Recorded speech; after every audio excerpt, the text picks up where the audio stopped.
Welcome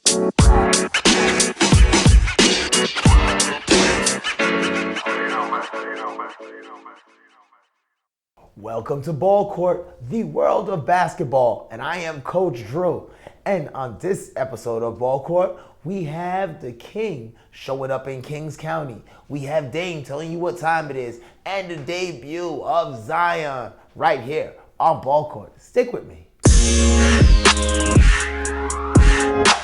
Welcome back. I am Coach Drew, and this is the world of basketball. And yes, it's been such a great world since the last time I spoke with you. It's like everything in basketball has been happening. And let me tell you, there's some great things that has taken place already. The one thing that we've been waiting for, we have been dying for since last year, since he was playing in a Duke uniform, since we found out that he will be playing no more games in a Duke uniform. Once he got drafted and we saw him banging on people left and right during the preseason, we were salivating, waiting for the day that we saw Zion Williamson play in his first official NBA game. And that day came.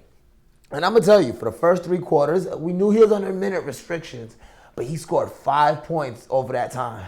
And I sat there and I was like, yeah, during this time, he was 3 points behind where Lonzo was. Lonzo was playing a great game, by the way, hitting assists everywhere. But I sat there and I'm like, man, maybe the hype was too big. Maybe I was the person who gassed myself up on Christmas morning and I thought that I was going to get that beautiful fire red fire truck pretty much. And I thought I was going to get that and I ended up opening it up and I got socks. But he said, no, these aren't just any socks. In the fourth quarter, he lit it up. I'm talking 17 points. He was going. And he gave them a chance to win it. Now, I understand that Alvin Gentry wanted him to be out there. Zion wanted to be out there, but the medical staff actually was like, no, we got to cut this short. He's on a minute restriction. We understand that this was taking place, but that little taste, that little bit that we saw in those 18 minutes of play, oh man, it showed me something that I really like to see. It was absolutely beautiful. It was the Zion that we knew was coming. And guess what? Guess what? He hit 4 3-pointers. He went 4 of 4. He hasn't hit over 3 3-pointers in a game playing for Duke. He hit 4 of 4 3-pointers. Now, if anybody's keeping tally, that is double the amount that Ben Simmons has for his career. He's 2 of 22. Now, but Zion already has hit 4. It is absolutely amazing what I'm seeing. Now, I'm not going to take anything away because the Spurs did win the game, 121-117. And I'm going to tell you right now, it was definitely a chance that they could have won if Zion was still in the game.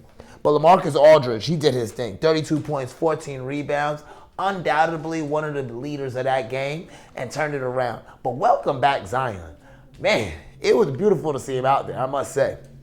Now, next person I want to go ahead and talk about. And just in case you don't know what time it is, let me go ahead and advise you. He was putting the whole league on notice of what time it was. And it was Dame time. Yes, Dame Lillard was doing his thing that day against Golden State. He came out there and he was playing phenomenal. Yes, Golden State has been looking a lot better, playing with a lot more gusto and a lot more heart now. And they're no longer just regular cellar dwellers. They're the ones that can fight out and ruin a season for somebody in the West. With that said, Dame Lillard decided that's not going to be us. In overtime, he came fighting back, hitting 11 3-pointers in that game, dropping 61 points, having 10 rebounds, 7 assists. He was in ultimate attack mode. Now, this is all while C.J. McCollum was sitting on the bench just watching it all. And guess who else was watching it all? Yep, Steph Curry. He was shaking his head. He was doing the same thing I was doing. It was kind of funny. Like, Dame Lillard hit a 3-pointer. All of us was like, everybody was like, man, it's happening. It's happening. Nothing you can do about it. He came back. Now, mind you, I did say he scored 61 points. Portland had 129 to 124 in the win in overtime. Out of that 129 points, 61 of them was by Dame Lillard and had 7 assists. I want you to go ahead and put that in your mind. It was Dame time. He took over that game. He put the entire organization of the Portland Trailblazers on his shoulders, and he carried them home that day. And that is a phenomenal player in its right. And this is the thing that bothers me about that, how great of a player he is. A lot of people say, hey, you got to get that championship to be considered one of the best. But hands down, Dame Lillard has been considered a Hall of Famer since he has came into this game, and he's continued doing the same thing. That was impressive to me to watch. It was like one of those things where you just sit there in awe. It was absolutely impressive. Now, we got to talk about the King. When I talk about the King, I want to go into detail. And yes, I'm talking about LeBron James. LeBron James, he took his show on the road. He went out to the East Coast. He said, hey, you know what? We're going to do all those East Coast things. And just like anybody who ever been out to the East Coast, there's a couple places that you hit directly first and foremost. You want to go to Boston. You want to visit New York. You want to take a look at all those different places. Well, the Lakers, their itinerary was absolutely no different. Yes, he did get a chance to go play against the Boston Celtics. Now, being a Lakers fan, I looked at this game like, man, you got to be focused. You got to be going into this game like, let's go. Obviously, the Lakers didn't look at it like that. They took a huge loss. It was 139 to 107. But you could tell that they weren't 100% focused in the game. As a matter of fact, LeBron James actually went out to another location in Massachusetts, yes, to go watch his son play at the Hall of Fame game. So I could understand why he wasn't 100% focused, but he said that he'll go out of his routine for family any day. With that being said, the Celtics were 100% focused. Jaylen Brown catching a dunk right on LeBron, as well as you had Jason Tatum dropping 27 points, 5 rebounds, and 3 assists. And the best part about this, yes, we want to go ahead and give a special congratulations to Kemba Walker. You didn't do anything too phenomenal in that game in itself, but the reason why I want to give you this special congratulations is that you completed a feat that you've never done before. Yes, you were 0-28 against LeBron James, and now you're 1-28. Give yourself a round of applause. You deserve that. Also, that didn't stop there. That East Coast trip, you know how it is on the East Coast trip. You don't want to just go to Boston. I know everybody loves clam chowder, but you can't just live on clam chowder alone. You're on the East Coast, might as well not go. Go ahead, treat yourself. Go get yourself some pizza. So they did that. And they went down to New York, where he also played against the Knicks. Yeah, they only won by 8 points against the Knicks. But LeBron James looked stellar in there, dropping 21 points, 6 rebounds, and 5 assists. Still moving the ball at a high level, but it was a quality win. It wasn't something they had to really hit the gas for, but it was a nice little thing to get them back on track, especially after that loss in Boston. But of course, you cannot go down to New York and not go to Brooklyn, especially now that since gentrification has made Brooklyn look so pretty.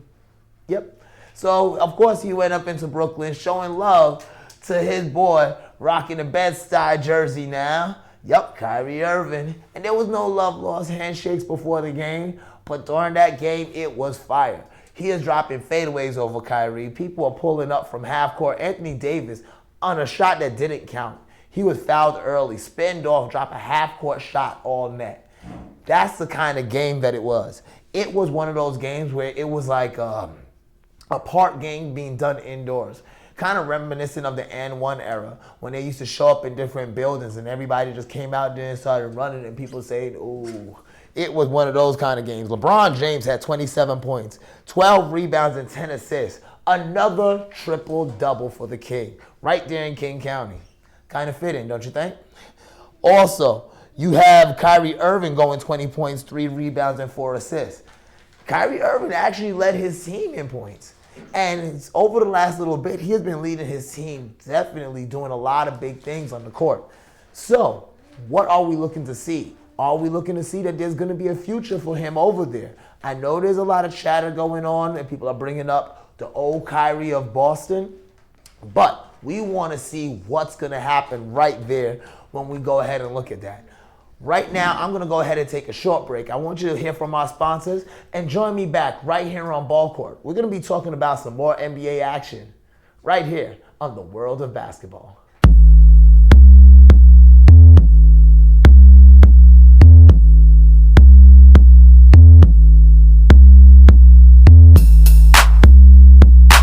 Welcome back to BallCourt. I am Coach Drew, and this is the World of Basketball.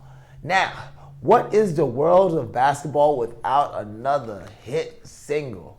Another great song. And yes, we got a song coming up. It's called Win Over the Nuggets. Yes, Win Over the Nuggets. I don't think you've heard this. It's by Brodie The Beard featuring Eric Gordon. Yes, and they came out and they were singing a beautiful song. It was pure string music all the way. Can you imagine this? You're playing against a team where 3 players came out and dropped over 25 points against you. That's what happened when you went up against Houston Rockets, Denver Nuggets. That matchup didn't look good. But bright side, silver lining, the Joker came out with a triple-double.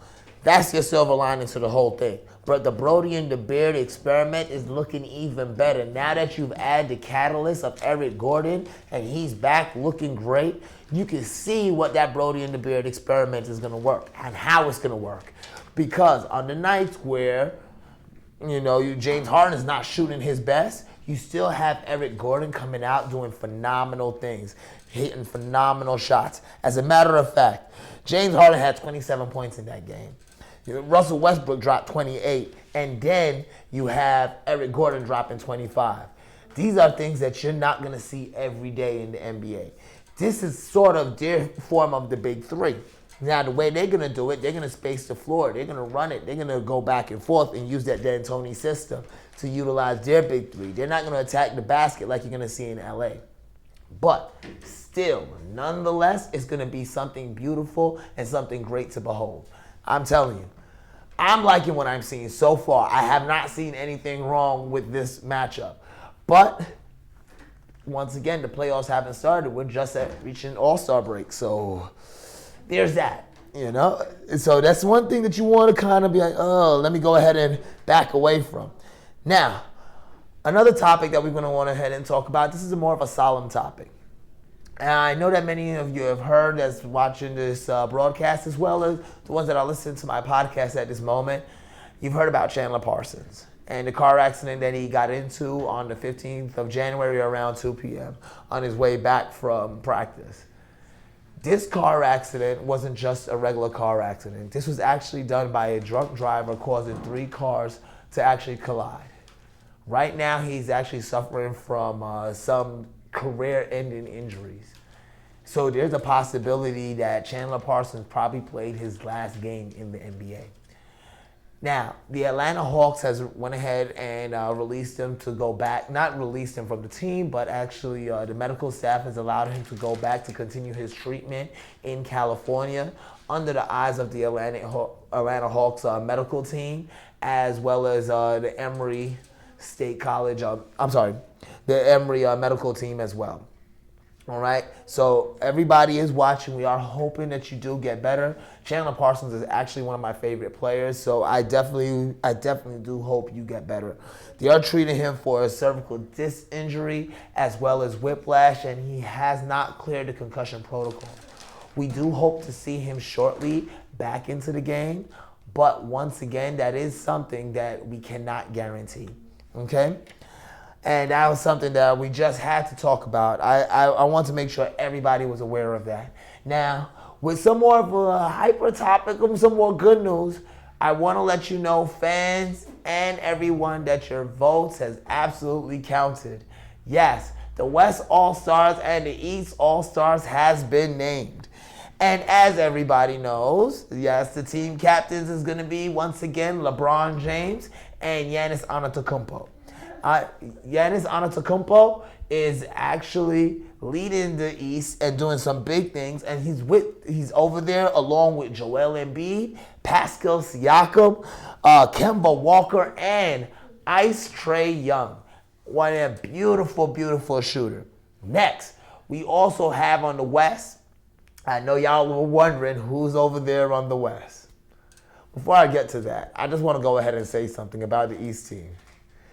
It's a shame that we're just going backcourt, frontcourt, and we're not picking by position. Because when you really look at it, Jimmy Butler being the leading scorer on the second best team, Miami Heat, is not sitting there as a starter. It is absolutely criminal.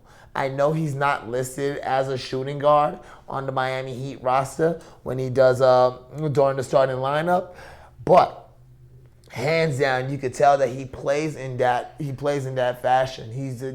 He's a dynamic shooting guard, and the fact that he's not a shooting guard out there, absolutely criminal. I'm not taking anything away from Kemba Walker and Trae Young. They're having a phenomenal season, but Jimmy Butler not being a starter on that team, it hurts. It absolutely hurts me. But let's get to the West Coast All-Stars. I'm going to take a breath. I'm going to calm down a little bit. Let's speak about that. LeBron James, he's the captain. Thank you all who voted. We appreciate that. I voted 40 times a day. I'm just joking. But thank you for all who voted. We all do appreciate it.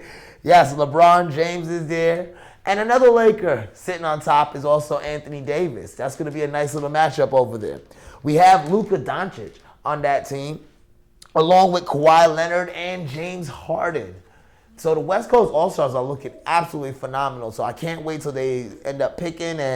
But these are the starters that we're looking at, and that's going to be something big, something very, very big. Now, I also want to go ahead and jump right into the next segment, which we call Ladies First. And we're going to talk about some things that is affecting women's basketball on a whole. And these are some big, big things. All right? So the first thing that we're going to go ahead and talk about that's affecting women's basketball is that Mya Moore is actually going to be sitting out another year. Yes, Mya Moore will be sitting out one more year because she is going to go ahead and continue her fight for justice, for criminal justice reform, and her work in the ministry. So 2020, she will not be picking up a basketball, but she will be in court helping to make sure that people are free. Now, the shameful part about it is that she is not going to be playing basketball and not earning that basketball paycheck. So she's willing to give up her finances to do what politicians who are getting paid to do refuses to do. That's something I want y'all to think about. Mya Moore, we stand behind you. You're a champion on the floor, as well as I can clearly see you're a champion off the floor. That is definitely a GOAT move for you. I want to go ahead and congratulate that. But we do have her actual retirement. Elana Beard of the Los Angeles Sparks will be retiring, or for the people in Washington, of the Washington Mystics, she will be retiring. And let's go ahead and talk about her for a little bit. 15 years in the league. Pretty much right now, the fact that she's retiring, it will now be easier to score in the WNBA. She's one of the key defensive players of all time that I've been watching play. I love the style that she plays it, even though most of her defensive awards that she won was directly in LA, and that's why I got to watch a lot of them. But her scoring, the way that she scored, the way that she attacked, the way that she did things was all big for her over in the Washington Mystics as well. As a matter of fact, her best season that she had was with the Mystics, going 19.2 points a game, 4.7 rebounds, and 3.1 assists a game. So she is an all-around player. Not to mention, she has a 5-time WNBA All-Defensive First Team, a 4-time WNBA All-Defensive Second Team, and in 2016, she was a WNBA champion with the LA Sparks. And she was a 2-time Defensive Player of the Year. That was 2017 and 2018 with the LA Sparks. So even though she was phenomenal as an offensive player with the Mystics, her career had a resurgence with the Sparks, showing that she could also play defense. So the WNBA and basketball will greatly miss a player of this nature. And I wish her all the best in her endeavor. I know that she's going to be another champion that's going to take over and do some big things, whatever direction that she goes. But we will definitely be watching. And Elana Beard, thank you once again for all you've contributed to the game. Next, we're going to talk about the women's tournament. Yes. Things are changing in women's basketball and women's sports on a whole. As you can tell, things are going on in the Australian Open as we speak. That's making things a lot different. Eyes are opening up. The quality of women's sports is now being focused on, and we are all loving it. And yes. Money and the people who run that money for the TV industries are seeing the same thing. The women's tourney is now going to be covered in a completely different manner. I remember before, there's a lot of games that you'd miss. But guess what? All first round, all second round games will be broadcasted on television. Yes, you heard me correct. All first round and second round games will be broadcasted on television. But here goes the best part. The semifinal game. Yes, that semifinal game that's always hidden down on ESPN2 will now be on the big stage on ESPN. They are looking at us. They're looking at those ladies and they're saying, hey, y'all doing big things. Big things is happening. You can see the money's starting to be invested. Television contracts are growing. The ladies are going to start being scouted differently. AAU women are being treated differently. I'm telling you, 2020 is going to be the year of the female, and I want all of y'all to go out there and do some great things. As a matter of fact, I'm going to go ahead and take a break. I want to give my sister a call. She has a female basketball player too. I want to tell her, hey, there's big things coming up for all of them. Sit right here with me. Check out some of these sponsors. This is BallCourt, the world of basketball. I'm Coach Drew. I'll be right here when you get back.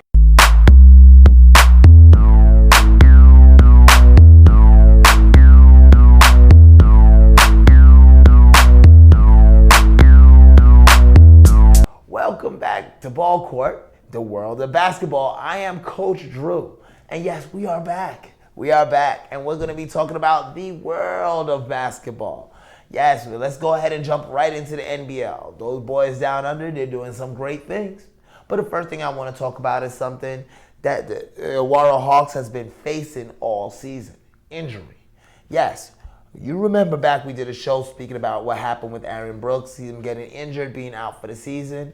Well, Lamelo Ball's bone bruise that he suffered in December is still nagging. As a matter of fact, he is still currently in a walking boot and on crutches.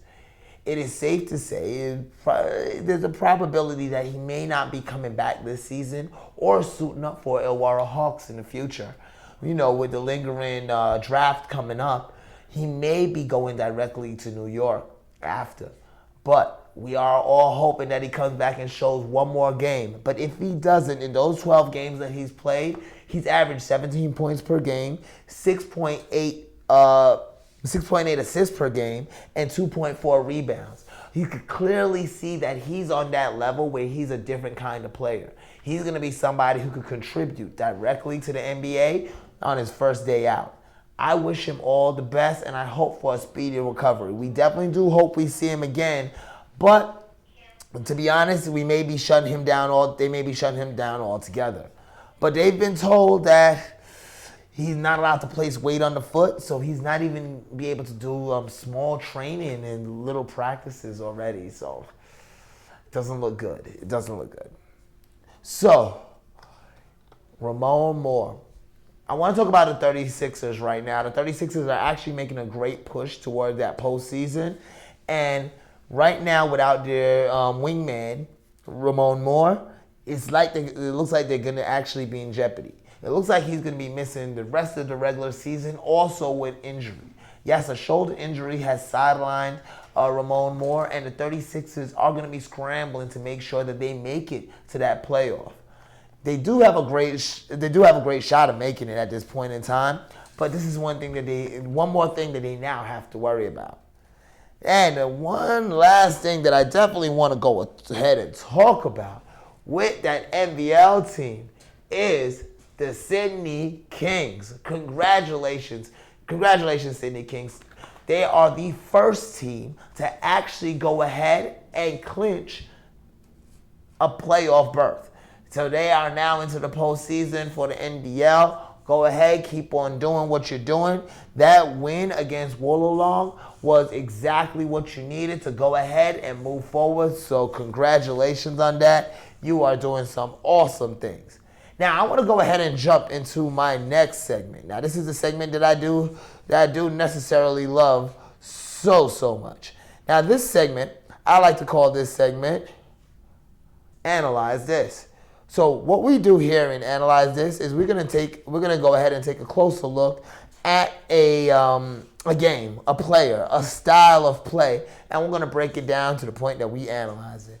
Now that person that we're gonna talk about right away is our guy, our star, the person that we know does it each and every time that we've been waiting for, Zion Williamson. Now, Zion, on a whole, we know he's been waiting for his comeback to happen.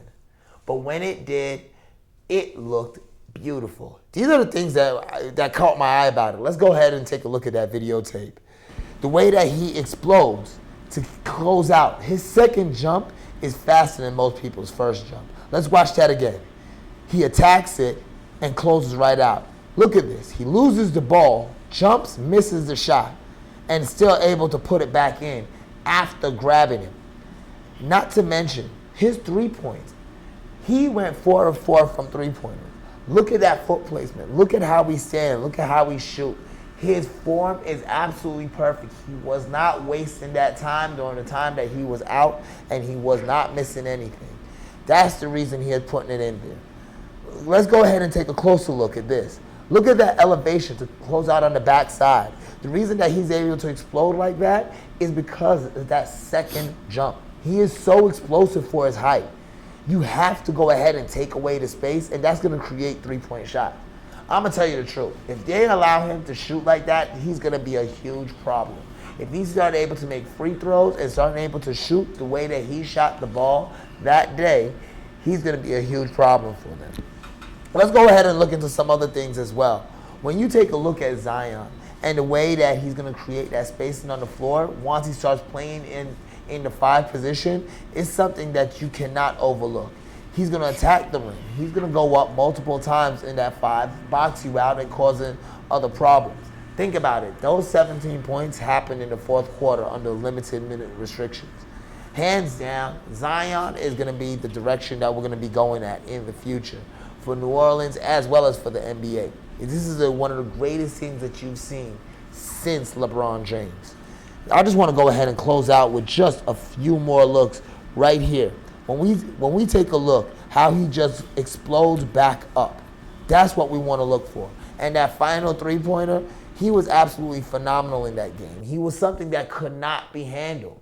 And when I analyze the tape and I look at the tape, I could clearly see that there was things that he was working on before the thing that he was working on before he got injured and the things that he was working on after he got injured. And clearly you can see the things that he was working on after he got injured was once again his shot.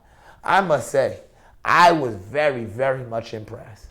Now I want to go ahead and move on to the next segment that we call College Hoops. Now usually if you are in this segment, that means you have been hit with an upset. But I've actually decided to expand this segment because this segment we're going to be talking about buzzer beaters. Last second shots that changed everything. First team that we're going to talk about is UNLV, and they played against UNR. Yes, the University of Nevada, Reno. That Wolfpack, they came out phenomenal in the second half. With the UNLV being up by 10, they thought it was going to be an easy win, but that second half was absolutely amazing. Marguerite Effa came out, started balling. She had 24 points, 7 rebounds. But one of the key things that made her a contributor in this game, she went 6 of 6 from the free throw line for Reno. She was one of the catalysts that was pushing Reno back. But the UNLV had a lot. I'm talking they had a lot of firepower. Let me first off talk about Letitia Smith. In the beginning of the game, she had 8 points utilizing the crossover, setting up the jump shot for those short jump shots. Now, this is going to be something that comes to play later on in the game.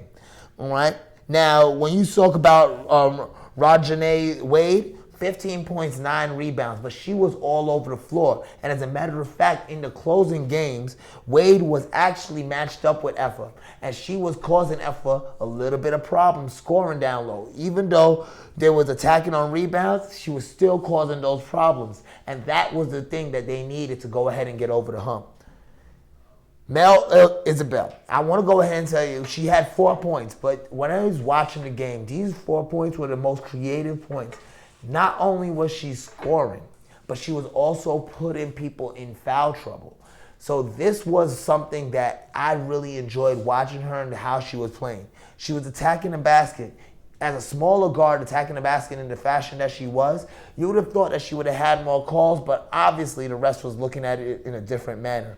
But she played a phenomenal game nonetheless. But in the closing seconds of the game, when everything was matched up 64-64, last 6 seconds in the game, Letitia Smith ran a play, crossover, once again, coming up from the right side of the three-point line on that wing, coming down, crossing over, making it to the left side, and shooting a short jump shot, just like she was doing in the first half. And of course, that was the game winner, leaving only a 0.6 seconds on the clock. And on that 0.6 seconds on the clock, it was heart-wrenching. It was something that we thought was going to be heartbreaking for the UNLV fans. They inbounded, and it was a perfect inbounds, right to Effa, and Effa actually missed a short shot. We thought that shot was going to go in, but it was a short shot. She missed it. They won the game. UNLV walked off. It was absolutely beautiful. Now, the next game that I'm going to tell you about is going to give you a lot of the same feel. A lot of the same feel. Now, not a lot of times I actually bring up the MEAC and that conference and how the games that go on there, but this time is an especially elite time. North Carolina A&T had a 28-game MEAC win streak going on when they were going into this game against Morgan State Lady Bears. But the Lady Bears, they came out to play basketball. They were fighting all the way. And in the closing minutes of the game, as a matter of fact, Lana Skripkina came out and dropped the three-pointer in those seconds to make it 38-34, giving them a 4-point lead. Now, this was something that is very crucial, because after that, they were then fouled. Yes. After missing a shot, Morgan State was fouled. Now, this foul could have went either way. They hit the first shot, and that was great because now they made it 39-34. But after missing the first shot, right, the ball came out. Or I do apologize. It was 39-34, and then they missed the first shot, and then they hit the shot, and then they missed the second shot. When they missed the second shot, Skip Keener came up, rebound the ball, put it back in, making the game over. They lost 42-38. North Carolina A&T, they fell to the Morgan State Bears. A great job, ladies. Y'all did it. Y'all got it done, and everything looked absolutely great. All right? And I want to say that it was a phenomenal sight to see them playing at that level. But now, we're going to go ahead and go to our next segment. One of my favorite segments. It's called Let's Kick It. Let's kick it. Come on, y'all. Let's kick it. Yeah. All right. Yo, this is Let's Kick It. And as you all know, on Let's Kick It, we talk about what's going to be the hottest shoes coming out. And let me let you know, first off, before I go ahead and talk about that, if you are not listening to the Let's Kick It podcast or following Let's Kick It on Instagram, what are you doing? Come on, man. Get on it. It's me and the guy, sneaker guy, JT. He comes out there, we talk, we do big things, and it's amazing. If you're not checking it out, you're shortchanging yourself. But let me talk about some of these hot sneakers right now. First, I want to go ahead and talk about the Nike Zoom Freak 1. Yes, he came out with a brand new colorway, the All Brothers colorway. And honestly, out of all the colorways that I've seen so far, I think this is possibly the one that is great. I think this was going to be awesome. As a matter of fact, if JT, my co-host from Let's Kick It, was here right now, I think he would actually like these. And he's not a fan of the Zoom Freaks. So I think he would actually like these ones. And these are, check out this beautiful colorway. Look at this. Look at that beautiful Miami Vice look to it with that Miami Vice blue with a nice pink at the bottom. They're all brothers. I like them. And at $120 that they're retailing for, it's definitely an affordable shoe. All right, next, we got to talk about the Air Jordan 10 Wings. And look at these here. These are coming out February 12th. As a matter of fact, they're going to be coming out as one of the Jordan brands that will be releasing during the All-Star weekend. These will be retailing at $190, but one thing that I like about them the most is take a look at the back part. These loops on the back with those beautiful different colors and the way the stitching is so detailed on there. Even that little label that says wings make it absolutely beautiful. I think it's one of the shoes that's probably going to be rocked all summer by just about everybody. So if you're not going to get it, don't get it. Don't try and get it late, because if you get it late, you're going to see other people with it. And if you're the type of person that likes to rock sneakers that nobody else is wearing, this is probably not going to be the best one for you. So, because everybody's going to wear it because it's kind of hot. Now, there is another one that's coming out. This is very hush-hush. We don't know the exact date that is coming out. They have not even released what it will retail at. It is extremely hush-hush. Now, if anybody from Chicago, and this is going to be released, I can tell you, possibly during the All-Star weekend in Chicago, because this is a Chicago thing. I'm just putting two and two together. We're speaking conspiracy theory here. So if anybody is familiar with the hip-hop scene in Chicago, if you're familiar with people like Chance the Rapper, Chief Keef, Common even, Kanye, if you're familiar with that scene, you are definitely familiar with the Lyrical Lemonade blog and the Lyrical Lemonade and the Lyrical Lemonade scene on a whole.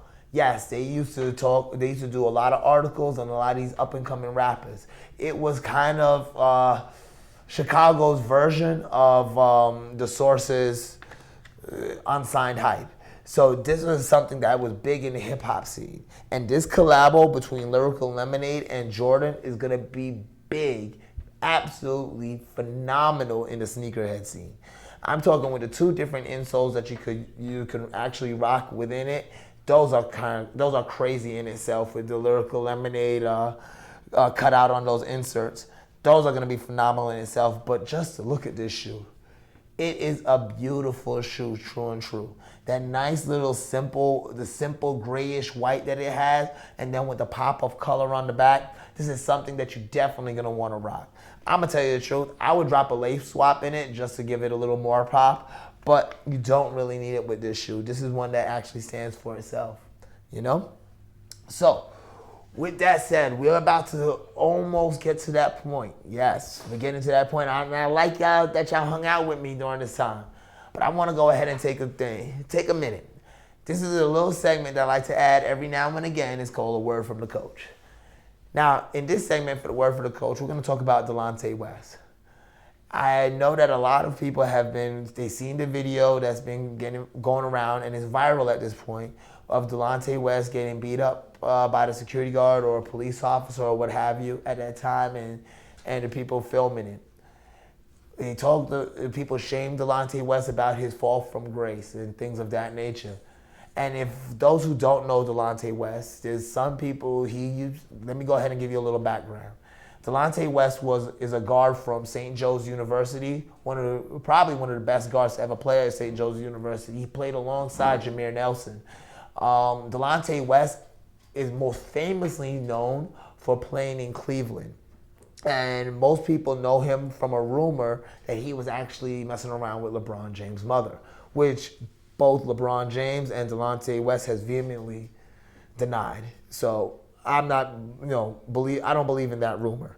But one of the things that has plagued Delonte West throughout his career in basketball and throughout his life has been mental illness. Now, this is something that I wanted to touch base on. Many athletes, many people on a whole, actually suffer from mental illness. And a lot of people will say things of depression or schizophrenia and things of that nature. They could just get over it. They could take their medication. They could do this. They could do that. But being in that dark place, it is hard to pull yourself out. I could see that the fraternity of the NBA knows that for Delonte West. Everyone has reached out, from Danny Ainge to LeBron himself, has reached out to make sure that he's going to be okay. LeBron demanded that somebody reaches out to him, get him to Los Angeles so he can help him. Danny Ainge wanted to get him to Boston so he can help him. The Dallas organization is trying to get him back there so they can help him. This is something that's going on right now, that's taking place. We're all trying to help mental illness, but why do we have to wait for it to get this far? Why do we have to wait for it to have a viral video of him on the street? Trust me, there was a lot of signs in the past. There was a lot of times that he called out. There's a lot of times that many of us has called out. We have to look for those signs. Take the time out. Instead of just asking somebody how they're doing, listening. Find out how are they really doing. Because these signs are the things that we miss. And we all want to be a great basketball player. We all want to be a legendary athlete or a legendary coach. But it's better to be a great friend and a legendary person. But that's just a word from the coach. All right, I want to go ahead and give a shout out to my plug, to my sponsor. Yes, cash2checkin.com. And as a matter of fact, while I grab a brief little drink, I want you to go ahead and take a quick look at this video from Cash to Checkin. Cash to Checking is one of the nation's leading finance companies, providing up to $400,000 in unsecured funding for business or personal use. We have relationships with over 250 lenders nationwide. Through the use of our proprietary software, we are able to secure over 80% more funding for our clients. We help clients obtain funding for real estate investment, business startups, down payment assistance, working capital, medical, legal, education, funeral expenses, and more. That was cash2checkin.com. Trust me, if you're looking to start something big, you want to do something for yourself, start growing. Go to cash2checkin.com/Drew. Tell them I sent you. Check it out. This is absolutely awesome. Stop living their dreams. Start living your own. All right, and I also want to thank you for hanging out with me right here at BallCourt. Check us out on CWN Sports. Check us out at radio.com now. You can check us out on YouTube. BallCourt World is taking over, is going around everywhere. As a matter of fact, at BallCourt World, directly on Instagram, you can see us there as well. And there's some other shows you should be looking for, also on radio.com. You got Malik and the Blitz, they're over there, they're doing something phenomenal. You have, also, please, Fusion Sports, I know it's on hiatus, but when it comes back, it's gonna be popping. Keep on looking for that. And of course, you have Let's Kick It, doing some big things, and the Sean Harvey Morning Show. Wake up early, check them out. You'll absolutely love them. My name is Coach Drew. This is BallCourt. This is the world of basketball. And thank you once again, CW Sports, for having me on. And thank you for allowing me to come into your living rooms and into your cars on your drive in the mornings or afternoons, whichever one. Either way, thank you. I appreciate it. I am Coach Drew. This is BallCourt.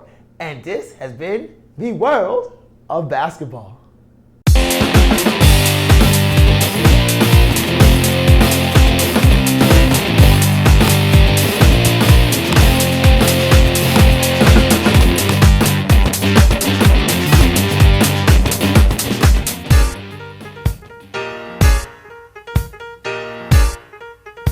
Thank you for listening to BallCourt with Coach Drew. World of basketball. Now go hit the showers. This is a CWN Sports Network presentation.